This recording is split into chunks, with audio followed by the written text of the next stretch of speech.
No 2000 e pico, Tusquets decidiu volver traducila, publicala, e encargoume a min a traducción. Pero aí procurei non ler a versión xa anterior e facela a miña propia. Para non condicionarte tamén. Sí, claro, porque senón seguramente me ia condicionar nas solucións e tal. Despois sí que cando xa tiña traducida, sí que o mellor, en algunha cousa puntual, pois sí que consultei e vin como traducir o autor e tal, pero non... Tamén me chamou a atención, bueno, estou levando aquí, pero se tes algunha pregunta, por favor, que hai bastantes notas do traductor e ás veces eran como, comentei un día con Iria, que era como... Se a favor ou en contra? Claro, a min incomódanme un pouco as notas do traductor e ás veces chamaban a atención porque igual estaba, pois era unha palabra que, un tipo de mesa ou algo así, e xurdiume a pregunta de por que decides entón non buscar algunha palabra correspondente, prefires meter unha nota, como te guías un pouco nese sentido? A ver, esta novela, aínda que se publicou no 2020, así para aclarar antes, claro, a mí eu xa non me lembraba, porque claro, dende que a traducín moitísimas cousas máis, e xa non me lembraba ben. Entón, o abrilo vin que se publicou no 2020, chocoume, porque só pasaron 2 anos, pero resulta que, despois mirando nos arquivos, vin que a traducira no 2018, traducina entre... Porque isto, normalmente eu non levo a conta das horas que... O sea, non anoto cando comezo a traducila, cando acabo, as horas que lle dedico. Pero neste caso, non sei por que sí, fixen un Excel e anotei todos os días o que ia traducindo, cantas horas, cantas páxinas. Entón vin que comecei en agosto de 2018 e acabei en decembro. Nese tempo tamén facía máis cousas, non me dediquei en exclusiva á novela, non? Esquecime da pregunta, perdón. Era o tema das notas. Das notas, vale, sí. Hasta que punto... Bueno, eso, que non, claro, dicía isto porque como que non me lembraba xa se puxen moitas notas, poucas notas e tal. Non hai moitas, pero chamaba a atención que ás veces era como, es un tipo de mesa tal que digo, e por que decides explicarlo así e non poñer mesa? Xa. Sabes, non? A ver, eu cando traduzo ou cando leo novelas de países ou culturas así un pouco máis exóticas, digamos, pois sí que como lector sí que me gusta que haxa notas e que me expliquen certos elementos. Neste caso, pois creo que imagino que as notas serían cousas moi particulares da cultura xaponesa. Non sei, o da mesa seguramente sexa o kotatsu, non? Que esta mesa que ten por debaixo un braseiro que é moi típica das casas xaponesas, que é unha mesa baixa, entón métese un sentado coas pernas así encollidas, ou, bueno, podes estender, pero digamos que unha mesa moi baixa co braseiro e ten un faldón ao redor. Entón, certos elementos deses da cultura xaponesa, pois sí que me... tampouco sin abusar, non? Pero... Non chega a cargar, non era unha crítica. Non, xa. Ou acabo de ver, por exemplo, que aparece un plato, moitas veces aparece platos de gastronomía, entón, pois aparece unha tortilla, o murais, chamase que é unha tortilla con arroz, entón, a mellor podería por tortilla, pero que non é o mesmo, non é o mesmo. É que María Meza tivemos unha discusión organizada sobre as notas do traductor a favor e en contra. María decía, que a min resulta moi pesada, se eu estaba a favor, digo, jolín, axudan a aclararche, porque unha mesa pode ser unha mesa. E ademais que igual se tens que poñer mesa tradicional xaponesa con braseiro e faldón, claro. Entón, que lle das? Dame o nome propio, queda en japonés. Deixo o nome xaponés e poño a nota. Explícao. Sí, ás veces tamén o que se fai, pois o mellor ponse un adxetivo ou algo que cualifica esa cousa que a describe un pouco e xa non fai falta por unha nota, non? Depois tamén acontece que hai anos, mellor hai 10 anos, hai certas cousas da gastronomía xaponesa que ainda non eran moi coñecidas aquí, pero que hoxe en día xa non fai falta por nota porque xa son máis coñecidas, non? Depois tamén depende moito, o das notas da pé de páxina depende moito do tipo de obra, por exemplo, o tipo de traducción tamén, na literaria, pois hai a sorte de que se poden pôr notas a pé de páxina, mellor unha traducción audiovisual, uns subtítulos para a dobraxe e tal, aí non podes pôr notas de explicacións, notas a pé de páxina, entón tens que buscar un mellor un equivalente. Teme pasado, bueno, en xeral así, coas editoriais coas que teño traballado eu, normalmente non hai problema, non me din... Ás veces sí que o mellor eu, cando estou traducindo do xaponés, o mellor dou un pouco por descontado algunha cousa, o sea, pode haber algún elemento do xaponés que o mellor digo, isto igual se entende, ou o que non me dou conta no momento de que necesito unha explicación e o mellor a editorial suxíreme igual é mellor por aquí unha nota.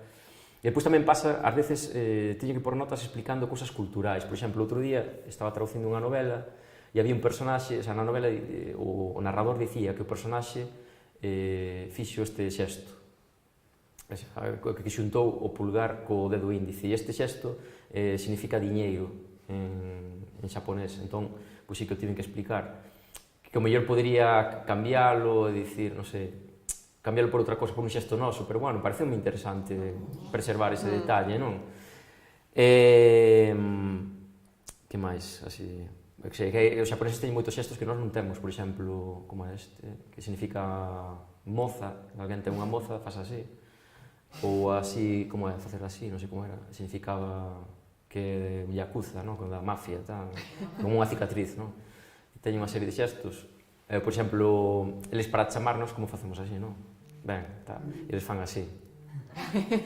Ou para sinalarse, cando nos sinalámonos así, non? Apuntando pro peito, e eles apuntando pro nariz. Entón, ás veces hai ese tipo de cousas, detalles culturais que, bueno, tamén hai que explicar. E no caso do manga, claro, cando comecei a traducir manga, ás veces o mellor tiña que traducir algunhas obras de humor, por exemplo, Shin-chan, non? Que traducín algúns tomos de Shin-chan. Entón, claro, o humor, digamos que normalmente os chistes son unha cousa espontánea, que se non buscas algo un pouco gracioso, pois perde esa espontaneidade. Entón, pero lembrome que a editorial de manga, de cómic, dicíame que procurase manter sempre as referencias culturais e meter notas a pé de páxina. Por que? Porque o lector de manga normalmente é unha persoa xa moi interesada na cultura xaponesa e gustalle coñecer todas esas cousas, esos detalles. E lembrome que unha vez nun manga que estaba traducindo había dos personaxes que falaban dun can de ficción, un can que fala, un can duns anuncios. Hai unha compañía de telefonía móvil xaponesa que é das máis importantes e teñen unha serie de anuncios nos que parece como unha familia, son actores reais, pero hai un can que fala cousa, non? Entón, ao principio dixen, bueno, isto non o vai entender ninguén e aquí vou meter Scooby-Doo ou buscar outro can, o sea, vou cambiar eso, voulle por Scooby-Doo outro can de ficción que fale. Pero comentei tamén o editor e díxeme que non, que mellor que conservase a referencia original, pois xa unha nota de páxina, e é por iso, porque o público xa busca que haxa esos elementos xaponeses, non? Bueno, e iso, que eu como lector en xeral, sobre todo cando é unha cultura que me extraña, que descoñezo e tal, pois sí que me gusta que haxa notas, non me importa que... É verdade que a moita xente non lle gusta porque interrompe un pouco a lectura, pero a min personalmente... Igual se trata tamén da cantidade. Sí. Claro. Sí, no, aquí non hai un exceso, para nada. Que efectivamente... Hai párrafos. Eso agota pouco. pasoume, por exemplo, un par de novelas que traducín para o galego, hai non moito, unha chamase O ganso salvaxe, que de un autor que se chama Mori Ogai, que é unha novela de principios do século XX, ambientada no 1880, traducín para Irmás Cartonea, para a editorial Irmás Cartonea, e outro que se chama Unha noite no tren da Vía Láctea, que é unha colección de contos tamén de máis ou menos de principios da primeira metade do século XX, e había moitísimos elementos culturais, sobre todo nesa do ganso salvaxe, ambientada no 1880, moitísimos elementos culturais xaponeses que aí necesitaban explicación, entón aí metín moitísimas notas a pé de páxina, pero bueno, que parecíame que era imprescindible para entender ben o contexto, non? Claro. Y por ejemplo, en el plano emocional, una cultura tan distinta a la nuestra a la hora de manifestar las emociones, que son así muy reservados, ¿eso te dificulta también para la traducción? É que aí, non sei, aí máis ben é o propio lector que se ten que quizás dar conta. Eu traduzo máis ou menos de forma o que está escrito, tampouco... Claro, pero por eso, sí. si no se pierde...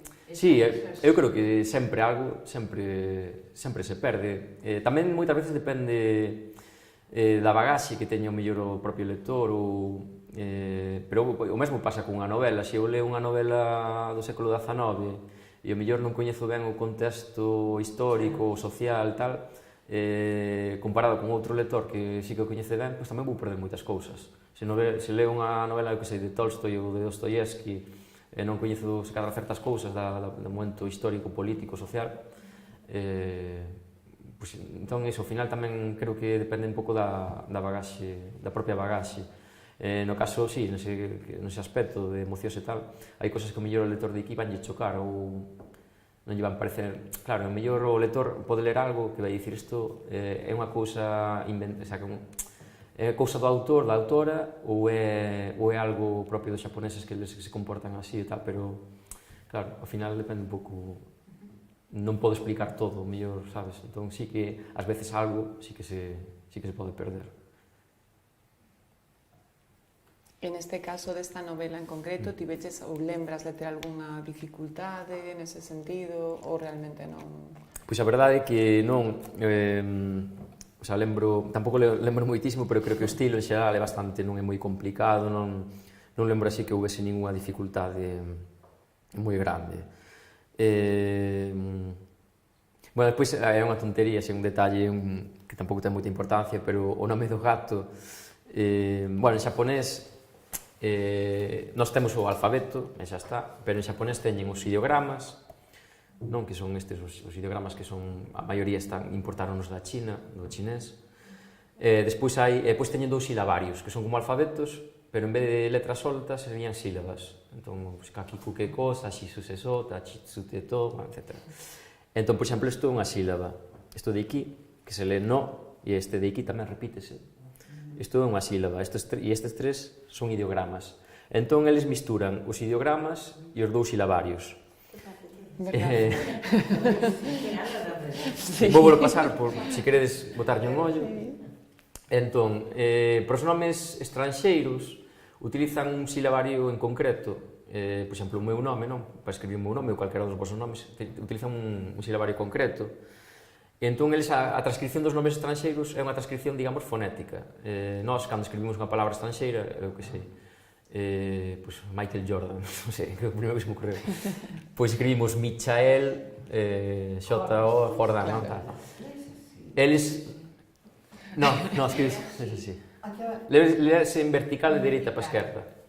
Despois, se queredes, leo vos o comezo da novela.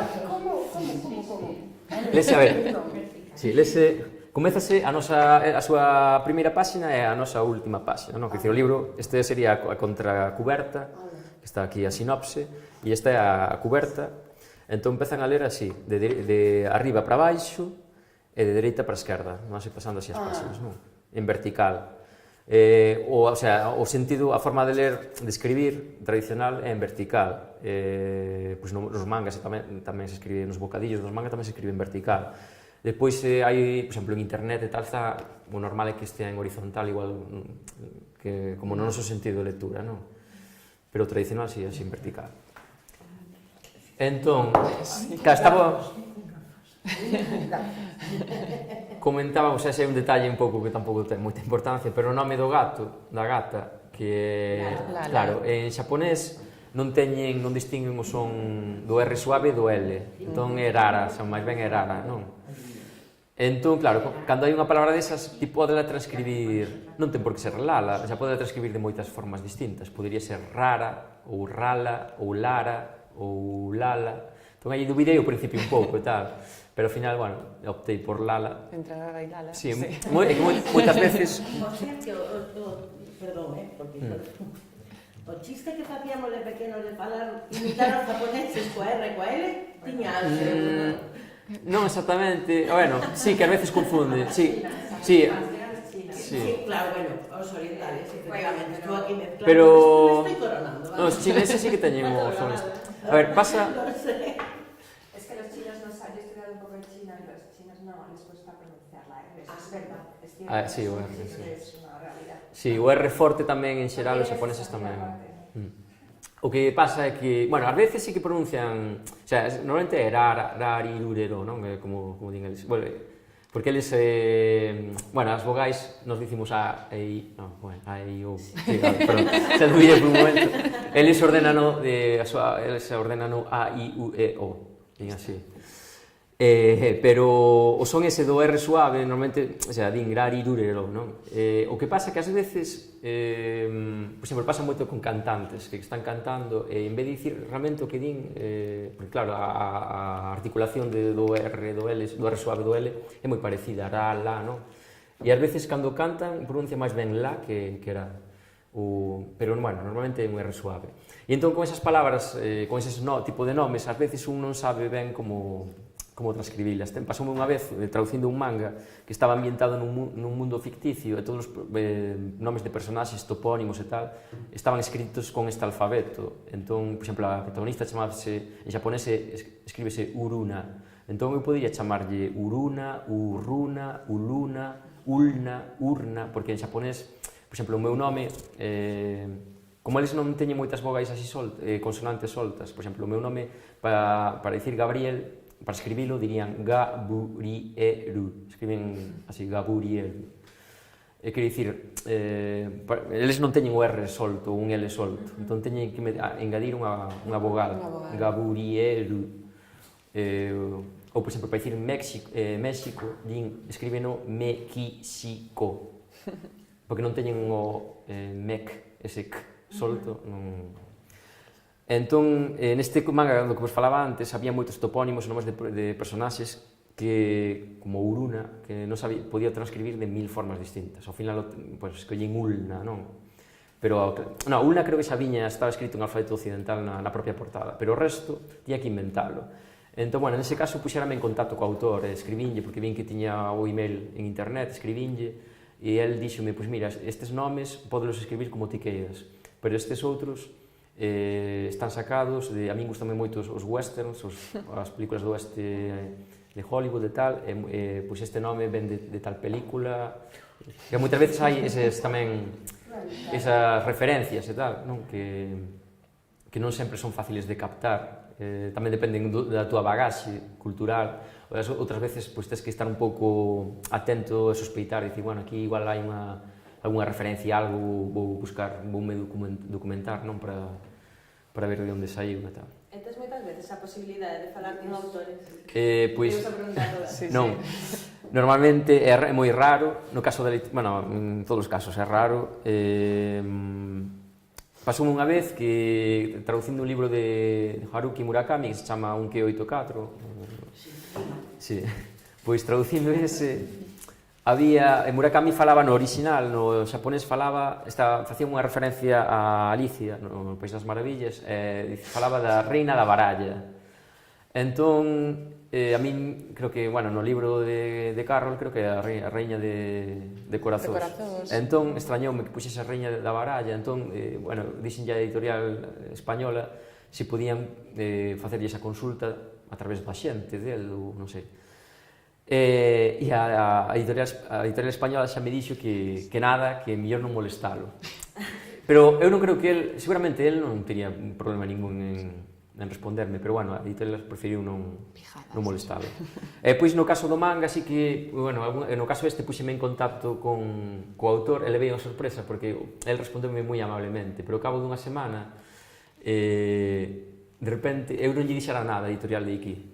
Puxeme en contacto, así, pola miña conta, e ao cabo dunha semana, dime a editorial de Iki, enterámonos de que te puxeches en contacto co autor xaponés, non o volvas facer nunca máis en consultarnos, porque, o autor debeulle dicir a editorial xaponesa debe se queixar ou algo, porque é verdade que os autores de manga teñen un ritmo de traballo, un volume de traballo moi alto, entón, ás veces case infernal, entón imagino que non queren que os moleste moito, ainda que ele me respondeu super amablemente, que eu non me esperaba que fose pasar iso, non? Pois dixarme, cando queres consultar algo, mellor a través de nós e tal. Pois tive outra experiencia parecida, que foi un autor que aí sí que propuxenlle eu a unha editorial de Sevilla, suxerinlle empezar a traducir manga, e eles, dixeron que sí, entón eu puxerame en contacto co autor xaponés, tal, moi amable, deu-me contacto da súa editorial, e ao cabo dun ano xa a editorial española comprar os dereitos da obra xaponesa, e eu xa estaba traducindo a obra, entón xurdiu unhas cantas dúbidas, enviei un email para preguntarlle, mira, isto tal, e el respondeu-me de maravilla, tal, pois uns días despois, de repente escríbeme a súa manager, que quen era eu, que esa obra que non se ia traducir en español, non sei que, eu xa temblaste, tremendo, asustado, e isto, que pasa aquí, como pode ser, se xa estou traballando.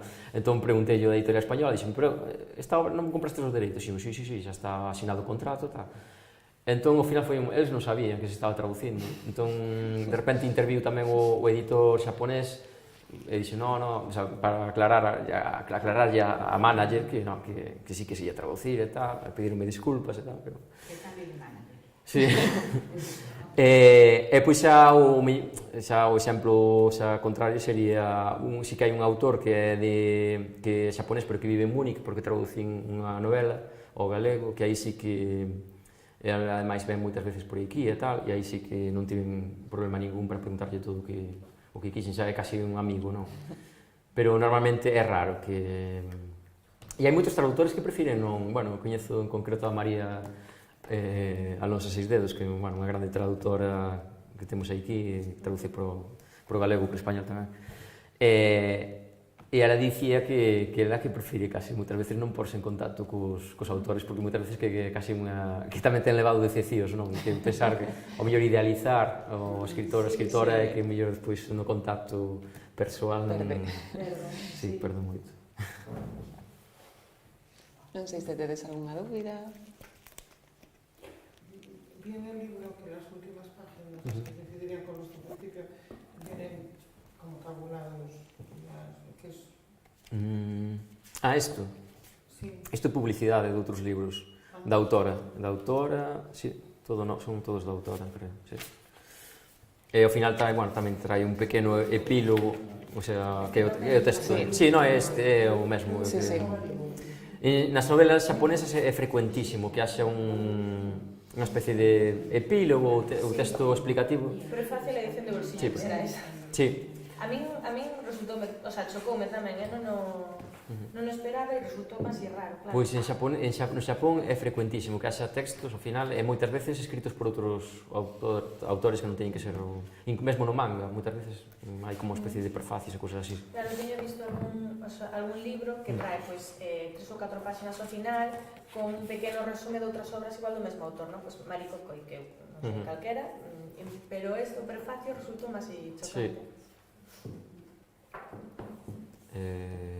E nada, tardei traducindo entre agosto e decembro, pero bueno, se me puxese, son 200 páxinas no original, se me puxese a tempo completo, digamos, en exclusiva, dedicándome a isto, pois traduciría non sei, pero mellor nun par de meses así xa o traduciría. Pois tamén, a ver, traducino dende agosto e decembro, pero despois tamén hai claro, a editorial revisa ou envíame as correccións, eu podo replicar ou dicir pareceme ben, tal. Aí hai unha serie de intercambios cos correctores, que é verdade que é interesante, porque sempre un tamén aprende e repara en cousas que pode, o mellor de estilo, tal, ou non sei.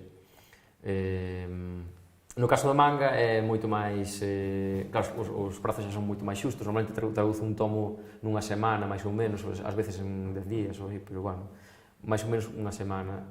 E aí xa é moito máis de, traduzo, fago a traducción, envío a editorial, e pois xa, a non ser que as editoras as correctoras, teñen algo puntual que me queiran consultar, normalmente xa non volvo saber nada máis da traducción ata que xa está publicado. Bueno, no caso do manga normalmente sí que releo as miñas traducións, pero no caso das novelas é pouco habitual. Normalmente unha vez xa traducín, xa non, como moita hora se miro así un pouco, e xa non a volvo a ler. E cantas horas dedicas neses meses? Estás solo con un libro, tes varios proxectos ao mesmo tempo? É que últimamente non, o normal é que teña varias cousas, o mellor traduzo unha novela, isto traduzo tamén varios mangas, ou depende. A ver, o guai é cando, a min gusta casi que prefiro poder dedicarlle todo o tempo en exclusiva a, por exemplo, traducir esta novela ou así. Pero normalmente, quero dicir, tampouco é que... neste caso, a ver, esta editorial paga bastante ben, pero non é que sexa, non se fai de ouro traducindo literatura. ¿Dedicas exclusivamente a traducción ou tes... Como? Si te dedicas Sí. exclusivamente a traducción? Sí, eu dedícome exclusivamente a traducción editorial, entón traduzo, o que máis traduzo é manga, o que digamos que o que me dá de comer é máis ben o manga. A galego ou a español? As dúas, no manga traduzo só a español, porque en galego, por desgraza, aínda non se traduci, bueno, hai só un caso, pero do xaponés non se ten traducido nada. Entón, o manga traduce ao español, e literatura, pois, os dous. Pero, bueno, o que máis traduzo é manga. Últimamente, antes traducía todo o que traducía do xaponés, pero nos últimos meses, dende finais do ano pasado, tamén estou traducindo algúns cómics do inglés e do francés. Agora estou traducindo aí un libro divulgativo sobre a historia do manga que traducindo do francés, ainda se vai publicar máis adiante. E a verdade é que está ben, porque antes só traducía do xaponés e últimamente estou como diversificando un pouco, e a verdade é que é interesante tamén. Cantos idiomas? Non, así que manexe ben, máis ou menos ben, pois, bueno, galego, español, portugués, inglés, francés e xaponés. E agora estou estudando italiano, estou no C1 na Escola de Idiomas, entón xa máis ou menos xa me defendo ben e tal. Estudei tamén, como a miña irmá vive en Alemanha, pois tive aí unha época, aí 4 anos ou así, estive estudando alemán, tiña aí un B2, pero xa depois xa me esqueci moitísimo. De feito, o fin de semana pasada estive visitándoa e xa esqueci moito. Está aí na cabeza, pero inactivo, entón teño que... Pois estudei, hubo unha época que estudei bastante coreano, no seu día estudei bastante coreano. O coreano é interesante porque ten a gramática é prácticamente idéntica do xaponés, pero é idéntica, ainda que a lingua despois soa moi distinta, a gramática é idéntica. Hai unha parte do vocabulario do xaponés e do coreano que procede do chinés, igual que nós temos palabras do latín, do grego e tal, pois procede do chinés. Entón, aínda que soan lixeiramente distinta, ou bastante distinta, ves que, cando estudas un pouco, ves que son as mesmas palabras. Entón facilita un pouco a aprendizaxe. Ás veces podes intuir que alguna palabra se vai dicir. Se sabes xaponés, pois pode intuir que esta palabra en coreano se vai dicir así, desta maneira. Entón coreano estudara bastante, pero pois parei tamén, unha pena. Pois así de estudar de rudimentos e tal, pois estudar un ano grego moderno, porque estudar a grego antigo, clásico tamén no instituto, gustaba moito o grego. Tamén é unha lingua que algún día que me gustaría retomar. Houve un par de anos que estudara chinés tamén. Sí. Sí, o chinés a verdade que tamén me gustaba moito, pero, non se pode... Pero é formidable, e alguén tan novo e traducindo autores desta... Bueno, tamén facilidade, non só que lle guste, sino que... A medida que eu estudo... Por meterte no Japón, bueno, mira, sí. aquí, ¿no? Pero, viviches ali ou... Sí, conto-vos. Eu, cando estaba no instituto, no bacharelato, no 2002, vai facer este ano 20 anos que comecei a... Eres moi novo e pareces máis novo. 2002, non, como? Que eres moi novo e pareces non son tan novo, non son tan novo, xa aí aos 40 xa aí están. Bueno, pero 40 anos son... Pero este ano van facer xusto 20 anos que comecei a estudar xaponés, comecei a estudar no 2002, foi porque ao principio gustaba o manga e tal, gustaban os idiomas. Entón, pois, tiña pensado estudar traducción e interpretación, entón pareceu-me interesante aprender unha lingua así máis exótica.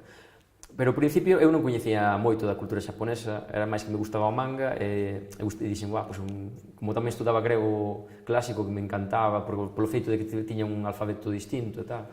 Entón, pois, ao principio a miña idea era a ver se algún día podo ler un manga en xaponés, non?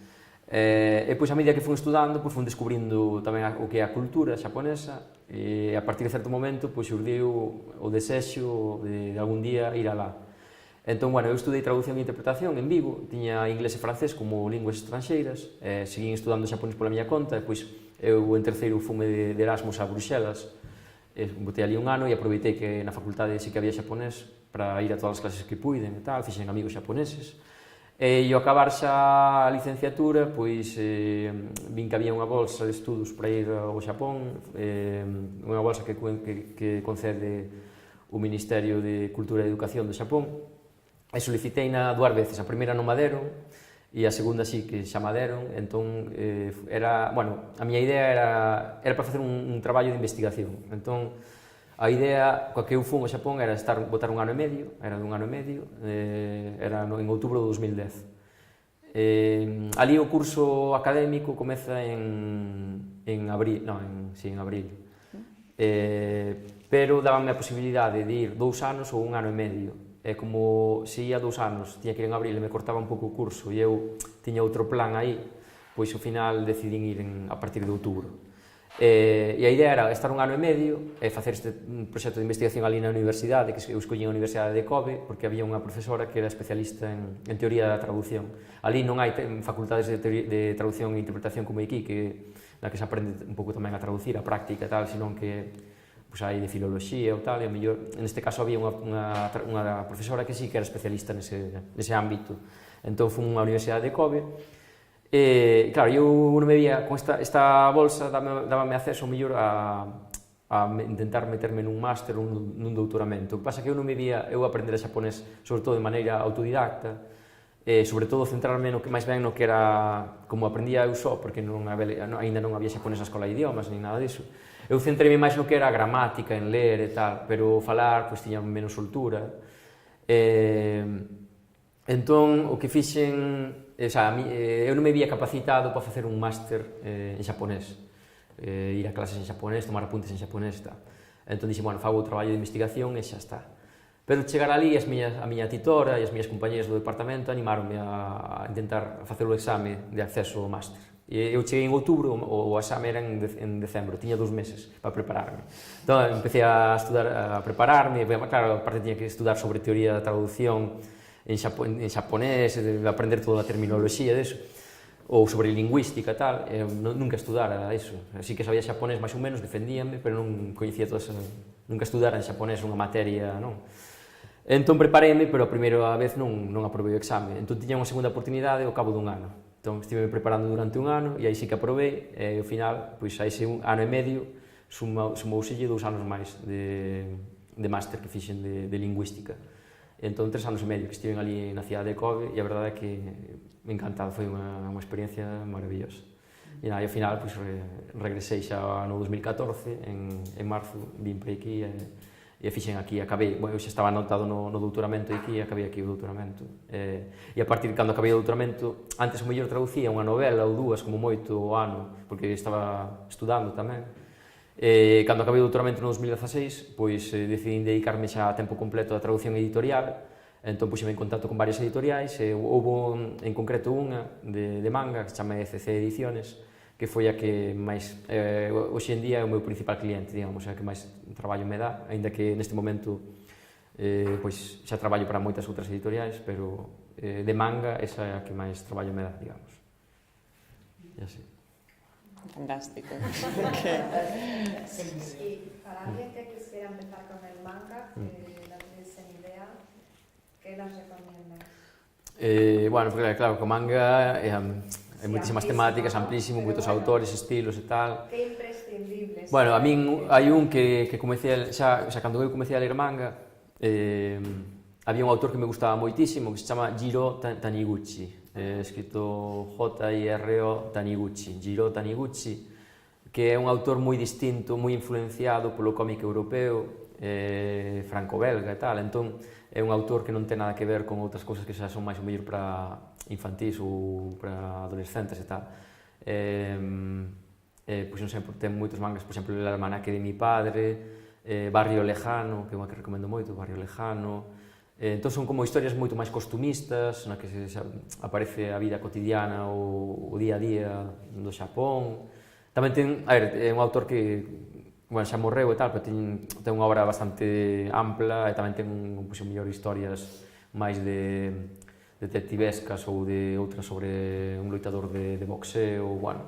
Pero así estas de Barrio Lejano, El almanaque de mi padre, El caminante, El gourmet solitario, pois está moi ben, porque son... non é o manga típico que un se imagina, mellor é algo máis próximo ao cómic así adulto, pois europeo, non? Ese autor está moi ben. Despois hai outro que é un clásico, pero bueno, xa é un pouco máis infantil, pero que tamén ten obras moi boas, que se chama Osamu Tezuka, que era coñecido como o deus do manga, tiña ese apodo do deus do manga, porque foi un dos que xa comezou a publicar, non sei se xa nos anos 40, 50, por aí. Bueno, foi un personaxe moi influente tanto no mundo do manga como no da animación, os dibuixos animados. E ten algunhas obras moi interesantes tamén, como pode ser... hai unha que me gusta moito que se chama Fénix, ten outra que Adolf, que ten que ver co nazismo, ambientado. Esa historia, ademais, está ambientada en Kobe, porque ali en Kobe, bueno, houve unha comunidade, houve algúns xudeus que fuxiron da Alemanha, tal, entón, bueno, fala diso. Ten outra que se chama Buda, sobre a vida de Buda, que tamén, ainda que é un dibuixo así un pouco máis infantil e tal, pero é bastante interesante. E así. A nos igual nos colle bastante tarde. No, a ver, o de este de Jiro Taniguchi, eu recomendo sobre todo, quizás para, como introducción, o de Jiro Taniguchi. O manga juvenil, vamos, non sei se para o agora pouco, pero... Non, está agora aí, boom, máis, vaya máis. máis. Sí, de feito, en toda Europa, non sei, México en todo o mundo. O ano pasado, en Francia, bateronse todos os récords de vendas. Houve algúns cómics, algúns mangas en concreto, moi populares entre a xuventude, que cunhas tiradas, unhas publicacións, pero houve algún que debo chegar a 1 millón de exemplares, que iso que é unha locura. Porque además non é solamente tal, é que se visten como Sí. tal, Sí, hai moita paixón polo... Hai unha entrevista falaban do tema do manga e decían que co encerro, co confinamento, pero que se expandera moitísimo porque a xente empezou a consumir moito porque estaban a casa. Vese moito nos... Entonces que empezaron a comprar moito máis. Sí, vese nos institutos que moitos agora teñen clubes de manga, só de lectura de manga. Sí, porque hai uns anos parecía que non ia haber, como dá a sensación de que a xente nova xa non lía manga, pero agora parece que os rapaces novos que tamén están volvendo a ler manga, e pois a xente que de antes, que era fan xa, se cadra máis poder adquisitivo, entón tamén compra máis, e están aparecendo moitas editoriais pequenas novas en España que publican manga. As estadísticas do ano pasado tamén, digamos que estaban moi altas, sí que estáse publicando neste momento moitísimo. A min, a veces, pareceme increíble, digo, hostia, non sei se algún momento igual pincha, non?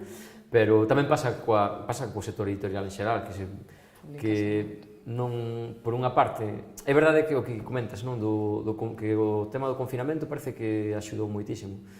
Pero publicase tanta cousa, hai tanto libro publicado que a veces parece increíble. Digo, isto realmente ten saída. Hai xente que... para quedarse ou é un boom... Sí, ou se hai algunha moda pasaxeira, non sei. Pero bueno, se empezan os nenos, claro. Ao final, eso seguro que porque se van aficionando a ese. E hai moita xente que adulta que ve ás veces o tema do manga con certo recelo, mellor porque non tampouco coñece moito, porque ao fin e ao cabo o manga, pois digo, non, porque isto é unha cousa así con moito sexo e violencia, non sei que, non, depende. O manga é amplísimo, hai moitísimos produtos distintos.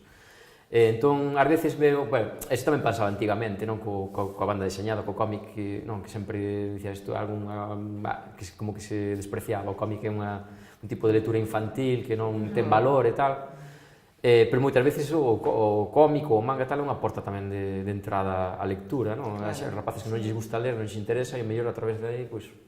E en canto a narrativa, que nos recomendarías? Bueno, pois narrativa, a min hai un autor que non o li en español, só li en xaponés, pero ten varias obras traducidas ao xaponés que me gusta moito, porque ten así un humor negro, bueno, que me gusta moito, sobre todo que son os contos, que se chama Yasutaka Tsutsui, T-S-U-I, Yasutaka Tsutsui, publicou no Siruela, publicou varias obras del. Claro, en español non o lín, pero o que lín en xaponés encantoume, de contos. Despois hai outra autora, bueno, non me sei nada. Non te preocupes. Bueno, esta autora, Hiromi Kawakami, que dela traducín un libro, que tamén ten obras interesantes. E hai outra que, como se chama? Non me vais a ir agora. Eso te lembrarás. Bueno. Estamos en contacto, así que... Sí, pero bueno, ahora hai varias editoriais así españolas que están traducindo moito. Hai unha particular que se chama Satori, que é de asturiana, Satori, que está publicando moitísima literatura xaponesa. E nada, bueno, sí, depois xa de máis clásicos, bueno, a min gustame bastante Mishima e tal. Sí, ese así. Non me sai agora o nome da autora esta. Sí, Sí. pero non...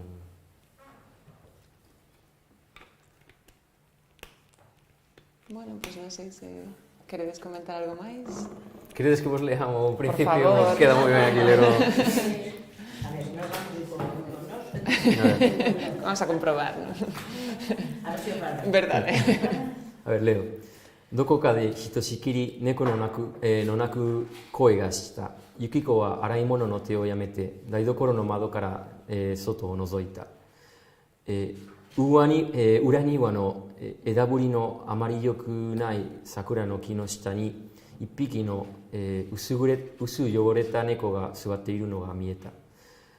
舞い落ちる桜の花びらの中で猫はユキコを見上げ、澄んだ声で一声高く鳴いた。この辺では見かけない大人の猫だった。長い間、外をうろついていたらしく、全身が灰褐色に汚れている。耳の後ろの毛には、乾いた泥がこびりつき、ゴワゴワの毛玉となってぶら下がっていた。sería o comezo. A dificultade dos... A dificultade dos ideogramas é que tivese un algo escrito no noso alfabeto, sábelo ler, sempre. O problema dos ideogramas é que non reflicten, é algo gráfico, non reflicten a pronuncia, porque ti ves un ideograma e tens que saber de memoria como se pronuncia, senón se te esqueces non sabes lelo, sabes o que significa, eu leo isto, vexo visualmente sei o significado, pero ás veces o mellor podes te esquecer de como se pronuncia un ideograma, é habitual, mesmo os propios xaponeses ás veces esquécense, porque, bueno, son moitos, non? Ás veces, de feito, teñen aquí, ao lado, cando hai así algún ideograma pequeno, algún ideograma un pouco raro, aquí en pequeno escriben ya pronuncia ao lado para saber como se... Sí, por si a persoa que está lendo non se lembra, non? Como unha especie de apoio, de axuda. Como se nos puxera la B e la V non se diferencian. Sí, sería algo así, salvando la distancia, sin perdón, algo así como, digamos, como unha especie como dos jeroglíficos egipcios. Algúns, sí. Algúns... Sí, algo, bueno, máis ou menos. Hai algúns de feito que xa ves que teñen que xa pola forma xa ves de onde ven, que mellor que a representación representa unha vaca ou algo así, estaba un pouco estilizado, cambiou ao longo dos anos, porque evidentemente isto ven da China, de moitísimos séculos, entón foi cambiando un pouco, pero algún sí que se ve que de mellor ten a forma de algo, da cosa que representa. Noutros non, xa non, que sei. Pero sí que, por exemplo, este ideograma de aquí, que pronunciase neko, significa gato, sí que, ao mellor os trazos, bueno, cando se escribe, divídelo en trazos, non? Ves que esta parte de aquí significa, é moi característica, o sea, aparece normalmente en ideogramas de animais. Entón, bueno, xa dá unha pequena pista do significado, pero, bueno, hai que sabelo ao final é todo chapatoria, tens que aprender como se lé, non? E ás veces un propio ideograma pode ter varias lecturas. Por exemplo, este de aquí, do centro, que significa, lese naka, significa centro ou dentro, porque é o gato dentro do ataúde. E aquí lese naka, pero se vai pegado a outra palabra, podese ler chu. Ou, sí, e aí hai algúns ideogramas que teñen o mellor 3 lecturas ou 4, 3 pronuncias distintas, dependendo da palabra que teña ao lado, ou se vai só ou con outros ideogramas. Entón, ao final, é moito aprender xaponés, moitísimo de, claro, chapar, memorizar os... E claro, ás veces pode haber que haxa un ideograma que descoñezo ou que non me lembro. Entón, bueno, eu traballo para a traducción editorial, ou polo menos eu, na miña experiencia, non utilizo, a única ferramenta que utilizo é Word, un procesador de textos. Eu utilizo moito este dicionario electrónico, que xa está bellísimo, está xa medio roto e tal, ten moitos anos, está todo desgastado, porque, claro, e aparte agora xa está moi desfasado, xa quedou anticuado polo feito, a ver, os dicionarios que contén é unha ferramenta útil, pero hoxe en día con calquera móvil xa descargas 20 aplicacións para buscar con dicionarios e tal, pero bueno, eu aínda uso moito, e ten esta pantalliña, coa que aquí ten un lápis destes, e eu podo aquí escribir o ideograma, doulle un botón e xa me aparece aquí o... Entón é moi útil, cando non sei un ideograma, pois escribo aquí, xa mo identifica, non? Pois tamén hai dicionarios de kanjis en papel, entón, claro, como buscas un ideograma destes? Entón, o que tens que facer é contar o número de trazos primeiro contas o número, primeiro buscas chamase radical, non? O sea, os ideogramas compóñense de radicais, entón, este de aquí que vos dicía antes que se utiliza en ideogramas de animais, sería un radical, e ten 1, 2, 3, 4. Entón, eu vou, digamos que no dicionario en papel hai unha lista de radicais, porque os radicais repítense moito, coinciden. Entón, primeiro busco radicais con 4 caracteres. Entón, o localizar ese, sumo os caracteres totais do ideograma, sería 1, 2, 3, 4, 5, 6, 7, 8, 9, 10, 11, creo, ou 11 ou 12, non sei. Entón, busco, vou aos ideogramas dese radical e busco os que teñan 11 ou 12 caracteres. Entón, o mellor, hai 10 ideogramas que coincide, que teñen 12 este radical e 12 caracteres en total. Pero xa é unha, digamos que xa se, xa cribei un pouco, xa é máis fácil de localizar. Pero bueno, que eso que xa hoxe en día xa non ten sentido porque xa escribes no móvil ou neste aparello, escribes o ideograma e xa te identifica. Pero, ti como empezaste? Quero dicir... Bueno, non o contei, é verdade. Non o contei, non sei. Non o contei. Non te dixeste, claro. Antes despisteime non o contei. A ver, a min gustaba o manga. Entón, no ano 2002, estaba veraneando na zona de Bueu e tal, e fui a unha libraría en Pontevedra, Libraría Paz, e encontrei un libro para aprender xaponés. E comecei así, con libros de texto que encontrei, depois con algún material que atopaba tamén na internet. Entón, puxeme así a estudar pola miña conta, ata que en terceiro xa fun de Erasmus, e ali fun unhas cantas clases. E despois, a volta de Erasmus, presentaronme un rapaz, un xaponés que ainda vive hoxe en Vigo, un amigo meu, Ryu, co que comecei a facer conversa. Un día a semana eu pagaballe e eu facía, pois falaba con ele en xaponés, el traíame artigos, textos para ler e tal, e así. Ata que ao final acabei indo ao Xapón. O meu fillo empezou así, xa parou, xa. Pero quero dicir que sí, que un día que o vin eu todo aí enfrascado escribindo cousas raras, e era polo manga tamén, se o achaba. Sí, a ver, tampouco que... Eu naquela época sí que lía manga, tampouco que fose un fanático total e nada, pero sí que lía bastante manga. E foi iso un pouco, que a mí xa me gustaba moito o cómic, a banda deseñada, o manga, aficionéme así por aqueles anos. E por outra parte que me encantaban os idiomas, gustábame moito todo o que tivese cos idiomas, lingüística. De feito, ao principio casi que foi máis un interese puramente lingüístico que outra cousa. Sí. E ves un interese tamén agora pola traducción alá, non? De libros españois ou xa non digo galego, pero... Pois a verdade é que non estou moi informado. Sí que se traduce cousas de literatura hispanoamericana, española, algunhas cousiñas do galego tamén. Hai un traductor, un profesor Asaka, que ven moito, ata non sei se será medio como membro honorario da Real Academia Galega ou algo así, creo que sí, que traduciu a Cabanillas e a Rosalía de Castro ao xaponés, e sí que se traducen cosas de literatura, incluso tamén de literatura infantil, creo que Calandraca tamén tiña publicado... O sea, perdona, que te interrumpa, nunca fixeches ao revés, non? Non, eu non fago traducción, o que se chama traducción inversa, o sea, que dicir, do galego ao español para o xaponés, porque eu non son, o xaponés non é a miña lingua nativa, e non, sobre todo no caso de literatura, sería...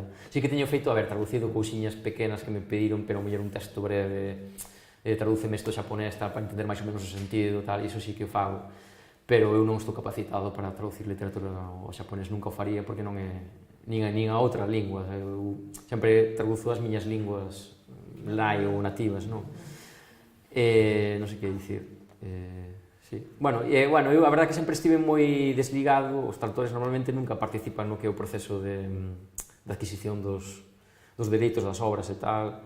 incluso como vos falaba antes, moitas veces os títulos das obras son máis ben a editorial por motivos mercadotécnicos os que deciden. Ao mellor unha suxiro e eu de feito neste era máis ben, a miña idea inicial era traducilo literalmente o gato dentro do ataúde, algo así.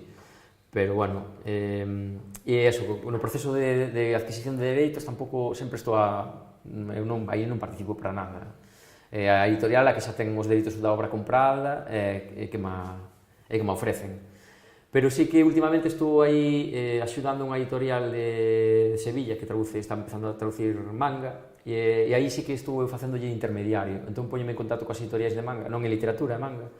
E a verdade é que está me gustando moitísimo, porque, bueno, normalmente o traballo de traductor, neste caso de traductor editorial, ou polo menos no meu caso, non sei no dos demais, pero bastante solitario, de estar aí diante do ordenador tecleando, sin ti só, sin falar con ninguén e tal. Entón, polo menos, isto xa é máis de comunicarme, estou enviando emails ao Xapón, e gústame porque tamén vexo como aprendo moito. A parte que en xaponés un dos aspectos máis complicados, non sei como imos de tempo, igual me estou estendendo moito ou... Interesantísimo. Sí, bueno. Sí. Pois o xaponés é unha das principais dificultades da lingua, e pois tamén a hora de traducir non tanto, pero a hora de aprender o idioma son os rexistros. Porque en xaponés ten unha serie de... Nós temos, por exemplo, para falar de alguén, tratar a alguén con respeto, temos o vostede, tal. Eles teñen moitísimas formas distintas dependendo da relación co interlocutor, familiaridade, do grado de formalidade co que eu me quero expresar, da relación non coa outra persoa. E chegar a dominar eso en xaponés é bastante complicado. De feito, por exemplo, lembro que cando eu estaba ali na universidade tiña que falar... Cando estaba na universidade, tiña que falar cun profesor, coa miña titora, sempre ia con un pouco de tensión, porque quería facelo ben, entón tiña que utilizar as fórmulas correctas, que ao final, eles saben que unha persoa estranxeira que está aprendendo o idioma tampouco non pasa nada. Pero se queres facer ben, tens que usar unha serie de fórmulas, expresarte dunha maneira concreta, entón sempre estaba así un pouco, tiña certa tensión. Xa me perdí. Sí, que cando escribo mails para comunicarme coas editoriais xaponesas, pois sempre teño que utilizar certas fórmulas superformais que moitas veces ni sequera se utilizan na linguaxe oral e tal, fórmulas de tratamento, ou mellor cando estaba ali na universidade tiña que petar na porta e dicir desculpe, vou entrar, tal, esas cosas que aquí non se... como moito petas na porta e non podes ou algo así. Pero aí teñen formas máis longas, fórmulas máis longas. E crees que eses pequenos problemillas que tiveches cando te puxeches en contacto cos autores e se enfadaron? Sí. Bueno, non se enfadaron, realmente. Sería por ser xaponeses ou que igual pasaría con un canadiense, o sea, quer decir, que os escritores son así ou porque os japoneses... Eu creo que non é, porque non eran escritores de literatura, eran mangakas, é dicir, autores de manga. E creo que aí teñen un ritmo de traballo durísimo, o sea, que non poden estar, se cadra, imagino que é que non poden estar pendientes atendendo a todos os traductores, ou mellor unha hora traduces a varios idiomas e non poden estar aí, imagino que é algo diso, pero bueno, ás veces tampouco, hai certas reaccións que ainda tampouco entendo de todo, pero bueno, seguramente teña que ver máis ben co ritmo de traballo, o volume de traballo, que estaban moi ocupados e tal. Pero sí, pero, bueno, eso, o tema do rexistro é interesantísimo no xaponés porque influe mesmo, como imos, xa nos estamos pasando, bueno, imos vou acabando xa.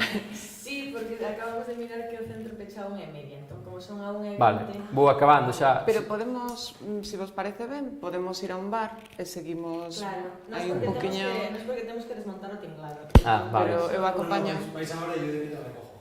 Vos parece ben? Bueno, pois xa acabo con isto. Dicindo que, por exemplo, o propio o da formalidade que influe mesmo nos pronomes. Nós só temos un pronome de primeira persoa, eu, non? Pero eles teñen varios. Por exemplo, eu cando falo cos meus amigos, un ton informal, pois, para dicir eu, digo boku. Pero se falo con alguén que non coñezo, digo watashi, que é máis formal. Se quero elevar un pouco o ton, estou dando unha charla ou algo, pois digo watashi. Se as mulleres teñen un pronome que normalmente se usan as mulleres, que é atashi, en vez de watashi, atashi. Os rapaces máis novos, así, pois din ore, ás veces, ou que antigamente había un pronome que se utilizaban os emperadores, que era Chin, que ou nas historias de samurais, cando traduzo unha historia de samurais, por exemplo, aparecen pronomes que son desa época que xa non existen, como Sesha ou Soregashi, etc. E isto para todas as persoas, primeira, segunda, terceira. Ainda que o tradicional, ou habitual, non se utiliza o pronome de terceira persoa, o habitual é utilizar o de segunda persoa tampouco, non se di moito ti, dise moito máis o nome da persoa. O sea, se eu diría agora Iria, o sea, Iria... en vez de dicir, vas ir mañá a tal sitio, dicía, Iria vai ir mañá a tal sitio, algo así, máis ou menos. E o plural se utiliza? O plural? Non hai, nos sustantivos non teñen forma de plural, por exemplo, este neco, ás veces sí, hai certas partículas aí, pero este neco, gato, podría significar gato ou gatos tamén en certos contextos. Ás veces tamén teñen unha partícula que é tachi, nekotachi, pero non é moi habitual. Normalmente, por exemplo, este ataúde, hitsugi, podría ser en singular ou plural. Entón, iso tamén é outra das dificultades. Moitas veces hai que ter moi en conta o contexto para traducir. Bueno, máis ou menos ímolo deixando, que senón... Se eu poño a falar do xaponés, podo me estender aí... Si queredes, facemos iso. Entón, podemos ir a un sitio, unha terraciña ou algo, e seguimos un rato, parece vos? Al entorno. Vale. Al entorno de los libros. Tú dices muy... Yo vengo muy mimetizada aquí en el verdad. Sí, sí, es que pienso en todo. Bueno, cando estaba lendo en xaponés, así de perfil, estaba dicindo, hasta tengo un aire... Unha vez preguntaronme se eu tiña familia xaponesa ou algo así. Bueno, ahora todas las cosas de unir. Seguro que hasta comes algo, hasta faz... Aquí non, nada, aquí nada. Gústame moitísimo a gastronomía xaponesa, pero aquí poucas veces, raras veces.